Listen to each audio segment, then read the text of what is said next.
மிதுன ராசி நேயர்களே, இப்பொழுது உங்களுக்கு ராகு கேது பெயர்ச்சியின் பலன்களை சொல்ல இருக்கிறேன்.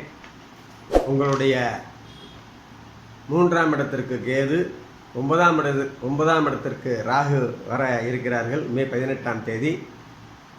இப்பொழுது உங்களோட ராசியிலேயே குரு இருக்கிறார். இப்போ எல்லாரும் பயமுறுத்தி இருப்பாங்க, குரு உங்கள் ராசியில் இருக்கார், 9ல் வேறு ராகு வந்துட்டார், அதனால் உங்களை சங்கடப்படுத்த போகிறாங்க, ராஜயோக நிலை கெடுக்க போகிறாங்க, உங்களுடைய தொழில் நிலைமை பூர்வ புண்ணியத்தை கெடுக்க போகிறாங்கலாம் பயமுறுத்துவாங்க. பயப்படவே தேவையில்லை. காரணம்னு கேட்டால், கோச்சாரப்படி குரு உங்களுடைய ராசியிலிருந்து 5ஆம் இடம், 7ஆம் இடம், 9ஆம் இடம் குரு ராகு சம்மந்தப்படுறாங்க. என்ன பண்ணுறாரு? ராகு பண்ணுற அனைத்து கெட்ட காரியங்களையும் குரு நிவர்த்தி செய்து கொடுக்கிறார். அந்த வகையில் நீங்கள் பயப்படவே தேவையில்லை. பூர்வ புண்ணியம், அந்த 5ஆம் இடத்தை பார்க்கறதுனால குரு உங்கள் குழந்தைகள் பூர்வ புண்ணியம் இதில் இருக்கிற குறைகள்லாம் நிவர்த்தி பண்ணி கொடுக்குறாரு.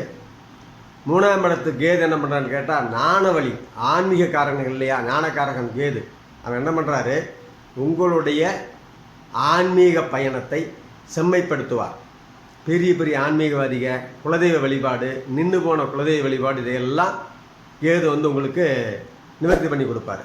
இது கேது செய்ய போகிறது. ராகு 9ஆம் இடத்துக்கு ராகு போயிட்டார் இல்லையா, அவர் என்ன செய்ய போகிறாருன்னு உங்களுக்கு சொல்லணும்ல. அவர் இந்த 9ஆம் இடத்து உங்களுடைய ராஜயோகஸ்தானம் அப்படியே குருவும் சேர்க்க, குருவும் பார்க்கறதுனால அபரிமிதமான எதிர்பாராத பொருள் வரவு, பிற மதத்தவரால் பாராட்டு, பிற மதத்தவரால் அனுகூலம், இதையெல்லாம் கொடுக்க போகிறார். இது கண்டிப்பாக உங்களுடைய ராகுகேது பெயர்ச்சியில் கண்டிப்பாக நடக்கும். ஆகையினால் சனியும் உங்களுக்கு சாதகமாக வராரு, குருவும் உங்களுக்கு சாதகமாக இருக்கார். நீங்கள் பயப்படவே தேவையில்லை. எந்த ஜோதிடர் உங்களை பற்றி பயமுறுத்தி சொன்னாலும் கவலைப்படாதீங்க. உங்களுடைய மிதுன ராசி அனைத்து அன்பர்களும் நல்ல பலன்களை அடையலாம். 70% நல்ல பலன்களை அடையலாம். இது உறுதி. இதுக்கான நீங்கள் ஒன்றும் செய்ய வேண்டாம். வாரம் ராகு காலங்களில் ராகுக்கு மெதுவடை தானம் செய்யுங்க. உங்களுக்கு நல்ல பலன்களை ராகு ஏற்படுத்தி கொடுப்பார். அதே போல் வியாழக்கிழமை குருவை வழிபடுங்க, அவர் உங்களுக்கு நல்ல பலன் கொடுப்பார். சனிக்கிழமை சனியை வழிபடுங்க, சனிக்கு உண்டான பிரீதி பண்ணுங்கள். கண்டிப்பாக உங்களுக்கு நல்ல நல்ல பலன்களை அவர் கொடுப்பார். நீங்கள் நல்லா அனுபவிக்கலாம். கவலையே பட வேண்டாம். மிதுன ராசி அன்பர்களுக்கு 70% பலன்களை இந்த ராகுகேது பயிற்சி தரப்போகிறது.